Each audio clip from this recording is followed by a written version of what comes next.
بڑی خبر یہ نہیں ہے کہ آئی ایم ایف کی ٹیم پاکستان کے اندر موجود ہے۔ پاکستان آئی ایم ایف کے پاس ایک تحقیق کے مطابق 20-21 مرتبہ پہلے جا چکا ہے، جس کے اندر 12 ایسے پیکیجز ہیں جس کو ہم کہتے ہیں ہاتھ جوڑ کے بیل آؤٹ پیکیجز ہمیں دے دیں، ہم بڑی مشکل کے اندر ہیں۔ نہ ہی بڑی خبر یہ ہے کہ پاکستان کے فائنانس منسٹر اسد عمر صاحب اس سے پہلے آئی ایم ایف کے بارے میں کیا کہتے رہے۔ بڑی مشہور کتاب ہے کنفیشنز آف این اکنامک ہٹ مین، کہ بینولی قرض دینے والی ایجنسیاں جو ہیں وہ کس طرح کے سے ترقی پذیر ممالک کو قرض کے دلدل میں ڈبوتی ہیں جان بوجھ کے قرضے دے دے کے، اور اس کے بعد جب وہ پھنس جاتے ہیں تو پھر ان کو اپنے کام کے لیے کس طریقے سے استعمال کیا جاتا ہے۔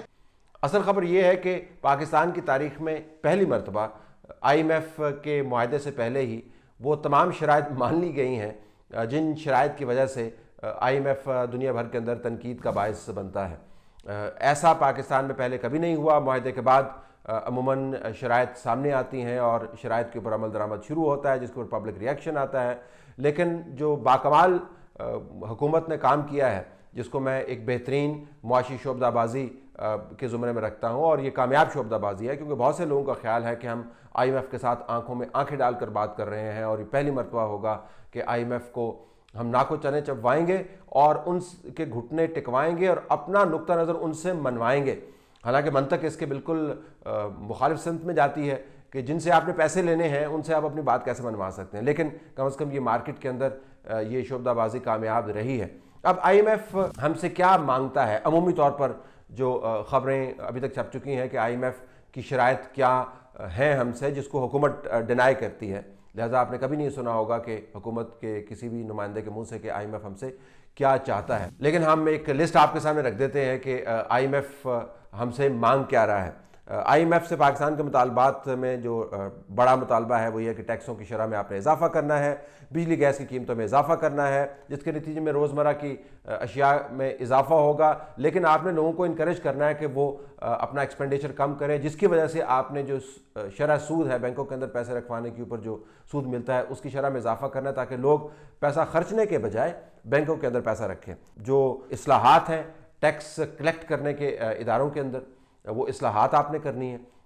اور اس کے ساتھ ساتھ جو دوسرے ادارے ہیں، اوگرا ہو گیا، نیپرا ہو گیا، ان کی خود مختاری آپ نے انشور کرنی ہے۔ روپے اور ڈالر کی پیرٹی کو آپ نے تبدیل کرنا ہے، اور پھر یہ اداروں کی نجکاری آپ نے کرنی ہے۔ تو یہ عمومی طور پر لسٹ جو ہے وہ آئی ایم ایف کی طرف سے سرکولیٹ ہوتی ہے، جس کو حکومت مانتی نہیں ہے۔ اب آئی ایم ایف کی جو کنڈیشنز ہیں اس کے بارے میں آپ کو بتا دوں کہ دنیا میں جو تحقیق ہوئی ہے اس کے مطابق پاکستان جیسے ممالک جو ڈیسپریٹ ہوتے ہیں فنڈز کے لیے، ان کے سامنے آئی ایم ایف 7 سے لے کر 17 تک کنڈیشن رکھتی ہے، اور یہ کنڈیشن ایسی نہیں ہے کہ آپ نے ٹائی کیسی لگانی ہے، آپ نے پرفیوم کون سا لگانا ہے، آپ نے کرسی کون سی ہٹانی ہے۔ یہ بڑی ڈھانچے کی تبدیلی والی ایکسرسائزز ہیں، یہ کنڈیشنز ہیں جن کا براہ راست اثر کمر توڑ مہنگائی کی صورت میں اور دوسرے مسائل کی صورت میں عوام کے اوپر پڑتا ہے۔ تو 17 کے قریب کنڈیشنز ہیں۔ پاکستان نے ابھی تک کیا کیا کیا ہے یہ اب آپ کے سامنے ہے۔ آئی ایم ایف کے معاہدے سے پہلے ہم نے روپے اور ڈالر کی پیرٹی تبدیل کر دی ہے، ہم نے ٹیکسوں کی شرح میں اضافہ کیا ہے، اور ساتھ انسینٹیوز بھی ہم دے رہے ہیں، لیکن ایف بی آر کے ذریعے ہم ٹیکس نیٹ کو پھیلانے کی کوشش کر رہے ہیں، اور ایف بی آر کی ریفارم کے لیے عمران خان اتنے ڈیسپریٹ ہیں کہ اس ادارے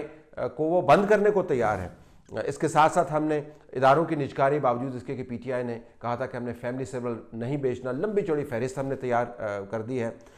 جو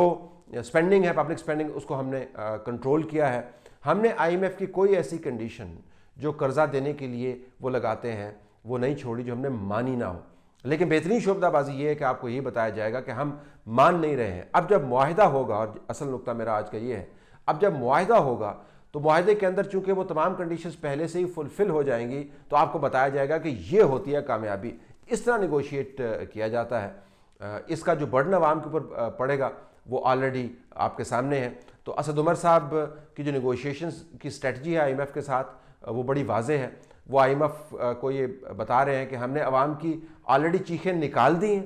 مزید چیخیں آہستہ آہستہ نکالیں گے، لیکن آپ نے پبلکلی کنڈیشنز لگا کر، شرائط لگا کر ہماری چیخیں نہیں نکلوانی لوگوں کے سامنے، کیونکہ عزت کا معاملہ ہے۔ تو یہ پہلی مرتبہ پاکستان کی تاریخ میں ہوگا کہ جب بھی معاہدہ ہوا، اس معاہدے کے نتیجے میں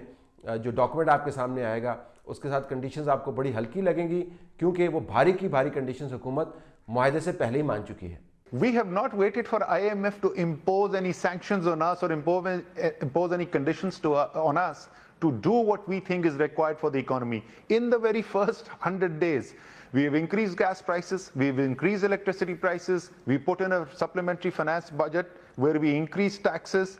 We have been, the policy rate has been increased by the central bank, the rupee has been devalued, the currency has been adjusted by the central bank.